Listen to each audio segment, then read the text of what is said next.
Gautan ni kamo aming wawagi ngay kay banagku. Naimbag nga daw kada kayo amin kakapsat ko ngay Lucano. Good day everyone. Mapagpalang araw sa ating lahat sa mga minamahal kong mga viewers and subscriber. Welcome back sa ating vlog na si Kuya Agusting Adventure. Guys, kapwede nyo naman ng bisitahin ng aking YouTube channel na si Kuya Agusting Adventure. Maraming salamat guys sa inyong mga suporta palagi sa panonood ng aking na-upload na video. Huwag kalimutan mag-like, mag-share sa aking na-upload na video. Kaya taos puso ako nagpapasalamat sa inyo. Kaya ngayon guys, andito tayo ngayon sa ating dito sa papasok ng pier ng Rabig Pier. At kasalukuyan nali kayo inyo kasamaan sa aking road adventure. Ito guys, andito tayo ngayon sa stoplight na to. Ito na yung papasok dito sa pier. Itong ating sinusundan na yan guys, yung karga niya na yan na coil. Yung yero na yan, yan ang lahat ng uri ng mga produkto na ilalagay nila sa garapon. Kako na lang yung mga dilata, katulad na lang ng mga dilata na sardinas. Yan, yung ano na yan, yung ginagamit nila na yan. Yan. Kasi nung nandun ako sa unang kumpanya ko sa Damam, ganyan ang mga inakot namin. Yung coil na ganyan, yero yan eh. Yung mga ginagamit nila na sa mga dilata, katulad ng lagayan ng gatas, lagayan ng juice, lagayan ng sardinas, ganyan, basta yung mga dilata, yan, yung coil na yan. At kung matatanaw ninyo, yun yung mga pambaba nila ng container. Ayun, yung mga nakatayo na yun. Kasi dagat na yan eh.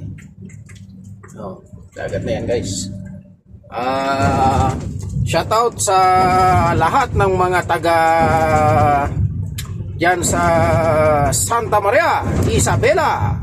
At buong Isabela, mag-iingat po kayo lahat dyan dahil may parating na bagyo dyan na si Ophel yata pangalan nun. Ingat-ingat kayo dyan, lalo na ngayon walang ilaw dyan at magsisimula ng yung hangin. At isa pa malakas yung malaki yung tubig baha dyan sa baba. Kaya nasalanta na naman at lahat ng mga bukirin dyan sa baba ng mga taniman ng mga mais. At mabuti naman at wala pang nakapagtanim ng mais. Wag po kayo magmadali magtanim ng mais pag ganyan na sunod-sunod yung parating na bagyo. Hayaan nyo muna matapos yung bagyo na dumaan. Pag dumaan yung bagyo, wag nyong harangin. Padaanin nyo para maubos sila. Magsasawa din yung bagyo na yan.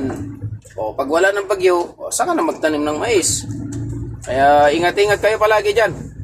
Diyan sa bayan ng Santa Maria, Isabela, lalong-lalo na sa Barangay Bangad.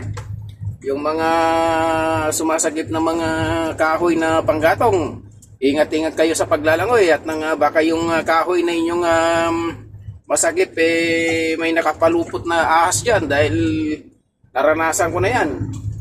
Nung ako'y sumasagip ng kahoy dyan sa Cagayan River, napakagandang kahoy na malaki yung pinuntahan ko, talagang good lumber. Ang problema nung malapit na ako doon na akmain ko may nakapulupot na malaking ahas na cobra. Mabuti yung ahas hindi umalis doon sa pinuluputan niya. Dali-dali akong lumayo doon sa aking kahoy na kukunin ko sana. Kaya simula noon medyo nadala na ako. Bago ako lumangoy at tanawin yung aking sasagipin na kahoy, titingnan ko muna kung may ahas. Di maiwasan yan yung ahas kasi pag yan naman na anuhan sila ng tubig baha, naghahanap din sila ng kanilang mapapatungan. para hindi sila malunod. Kaya ingat-ingat kayo palagi dyan na mga kapwa kong kababayan ko sa taga Santa Maria Isabela. Ingat po kayo lahat dyan. Lalong-lalo na sa aking pamilya at aking asawa na si Jadora Bakod, ang aking mga anak. Ingat-ingat kayo palagi dyan. Aking magulang na si Remedios Bakod. Ingat po kayo palagi dyan sa ating inang bayan. Ito na guys, ating dadaanan ngayon. Dito tayo ngayon sa runabout. Ating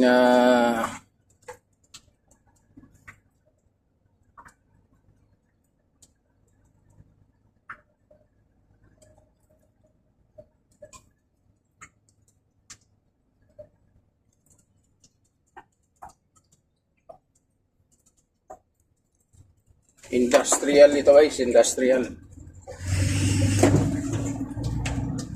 Yan, nagde-deliver yan dun sa i-deliver nila itong coil na to. Saan niya magde-deliver?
Patanghali talaga ako guys ng gising kanina kasi antok na antok tayo kaya hinayaan ko muna na matulog kanina.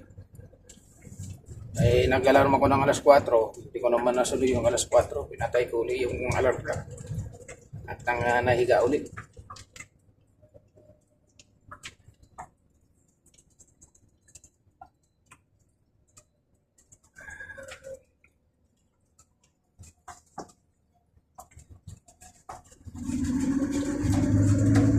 Na mga signboard na almaray, mga tawag dyan, yung mga na yan, yung mga tarpaulin na yan, commercial tarpaulin, almaray, almaray lang talagang malakas. Ganda ng pangalan niyang almaray, production ng mga gatas sa kamanok, kuripot naman na magpasweldo.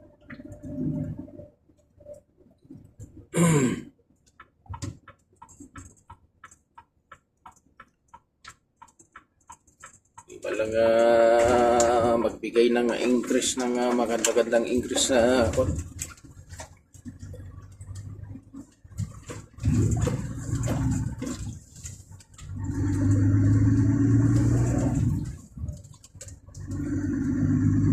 baliktad kung kailan naman dapat pataas pababa naman loko-loko talaga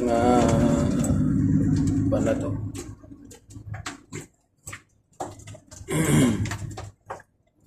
Ayun na yung mga barko. Ayun yung mga barko.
Yan, puro mais yan guys.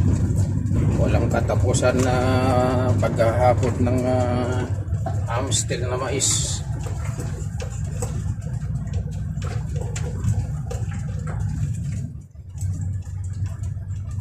Yata ng mais sa Europe inaakot nitong Amstel na kumpanya na to.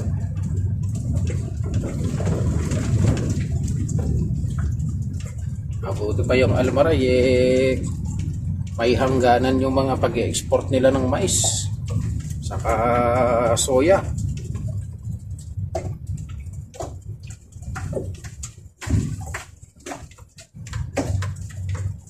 Ito mais to, trigo.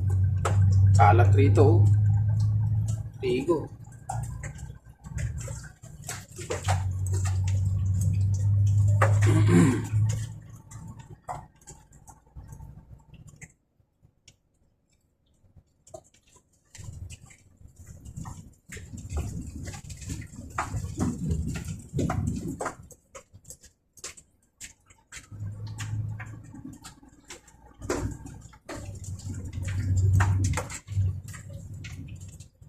Yan yung barko.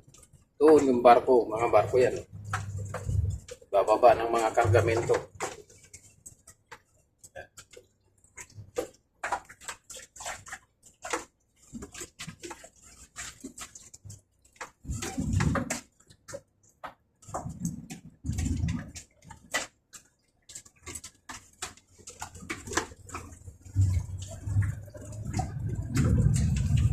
Yan mga mais. Mais yan guys. Tulo-tulinadang mais. Yung mga mais ninyo dyan na tinanim dyan sa kon, yung inarbest ninyo dyan sa Isabela. Dito na yung mga mais ninyo. Ipapakain lang yan sa manok. Karamihan yan, manok. Ang kakain dyan, gigilingin yan, tapos pakain sa manok. Saka ipakain sa baka. Yo. Kami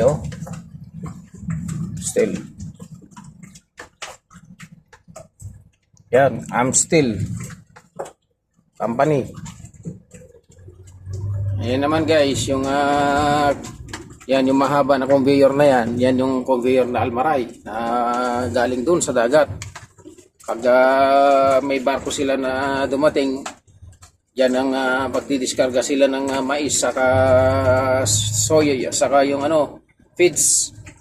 Diyan nila higupin, diyan padadaanin. Tapos tatakbo doon sa silo nila.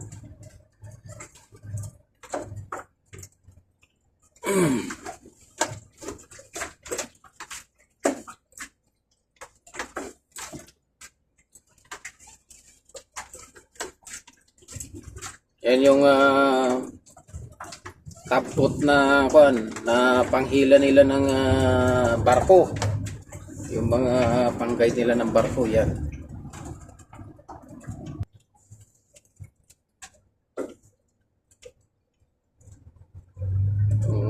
Pantulak nila ng barko yan guys.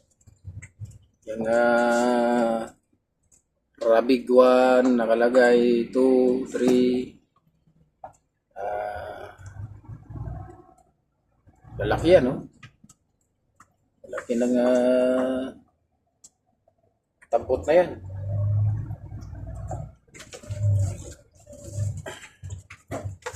Isan nga, may pumaparking dito na pantigma nila, yung ng Philippine, Saudi Navy, dito. Lalaki,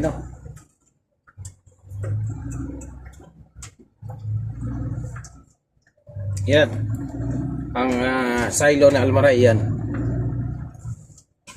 Yan, 6 na piraso yan na malalaki.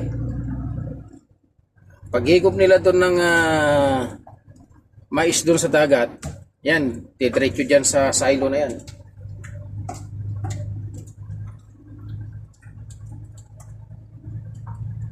Laki, Laki ng ganyang kayaman sa Almaray.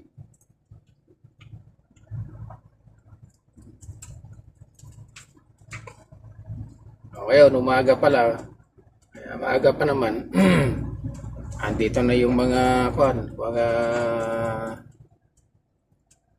nakapila na truck. Kargahan. Kaya ngayon, pipila tayo ngayon dito. Pila tayo riyan. Pila. Kaya pila tayo rito muna.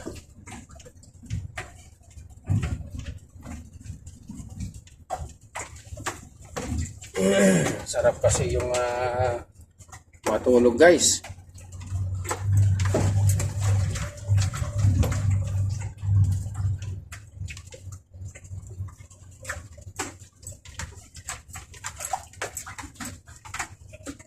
Ano pang kumpanya naman yan. Tayo sa sila natin.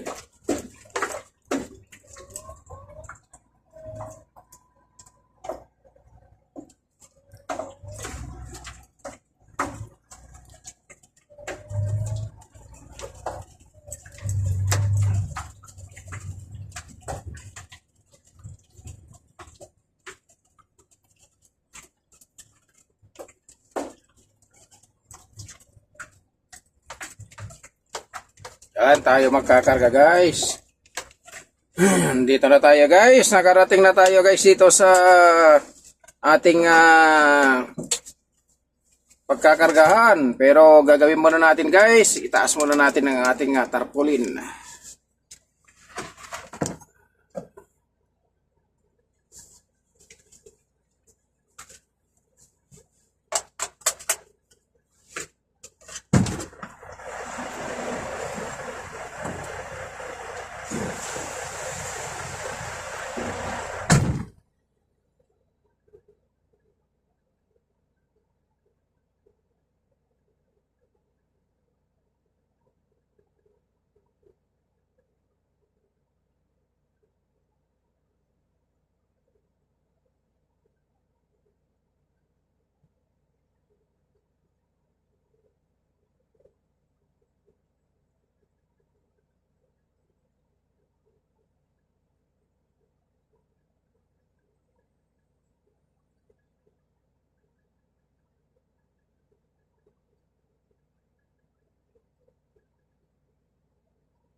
Hey guys, nakapasok na tayo. Magtitimbang na tayo guys. Magtitimbang muna tayo guys bago tayo pupunta doon sa kargahan. Ayun yung mga pananim nila na mga malunggay, talbos ng kamote. Pipintura na naman sila guys.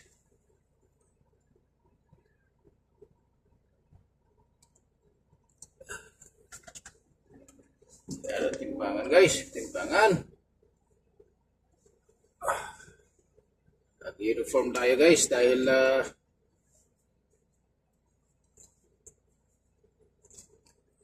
ka-uniform tayo dahil yan ang policy nila eh. Kasi dito kasi sa Rabig, maraming amo rito. Kahit na operator lang, naging amo na. Nag-feeling siya na yung may-ari ng Almaray. Dito sa Rabig, dito sa Rabig Pier na to. Pero dito yung feeling amo kung umasta. Ayan ang sakit ng Pilipino. Yan guys, ang sakit ng Pilipino.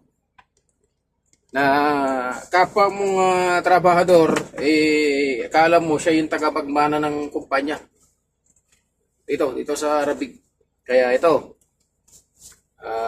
bago tayo papasok dito, kumbaga sa army, naka full uniform. Kung ano na lang, kulang na lang dito yung armas. Full battle gear kung tawagin nila yung. Ayan, yung pagmais, dyan nagkakarga. So, ubos na yung mais guys. Kaya, ay, talaga, hindi kasi maiwasan yun sa kumpanya. Na mayroong talagang feeling amo na kasamahan. Feeling manager. Yung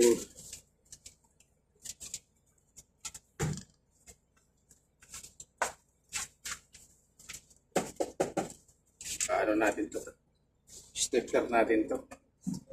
Dahil, ano na.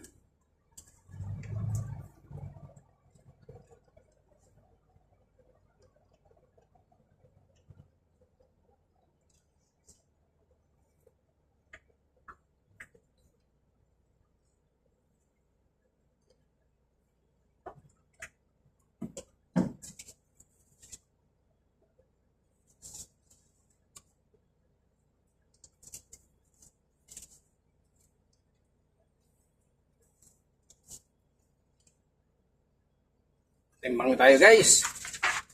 Yan ang timbangan guys. Ayan. Timbang tayo. Yan, timbangan yan. Bago tayo pupunta doon sa kargahan.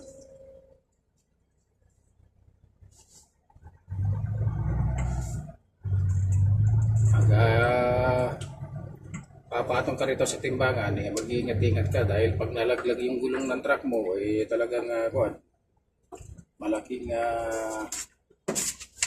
problema yun.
ito na, tapos na tayo nagpatipang.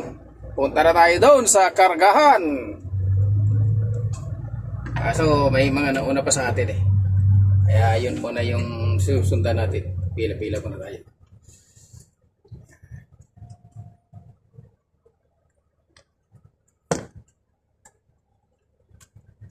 Kaya nandaanan namin dito sa loob ng silo.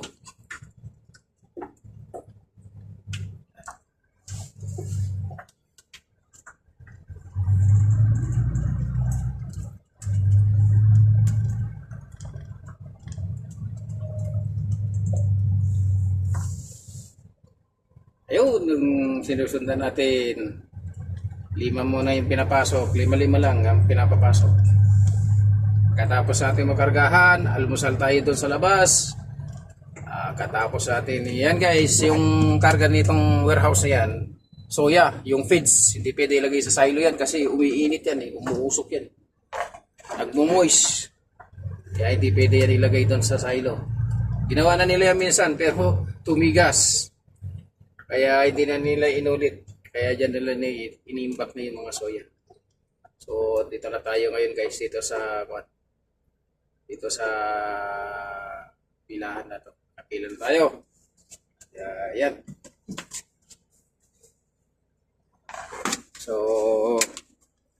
guys, maraming salamat sa inyong panonood sa aking ina-upload na video. And guys, yung ito pala yung muna, yung ayan, mga mais ng ibang kumpanya yan. Mais yan.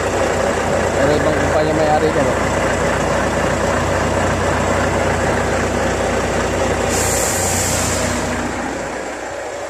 Yan ang mga nakabaksa yan guys. Spare parts yan ng nitong dito sa loob ng silo. Kung ano man yung masira na gamit nila, yan. So guys, maraming salamat ulit sa inyong panonood sa aking ina-upload na video. Naway nasa mabuti kayong kalagayan sa panonood palagi sa aking ina-upload. Maraming salamat guys sa inyong suporta. God bless you all.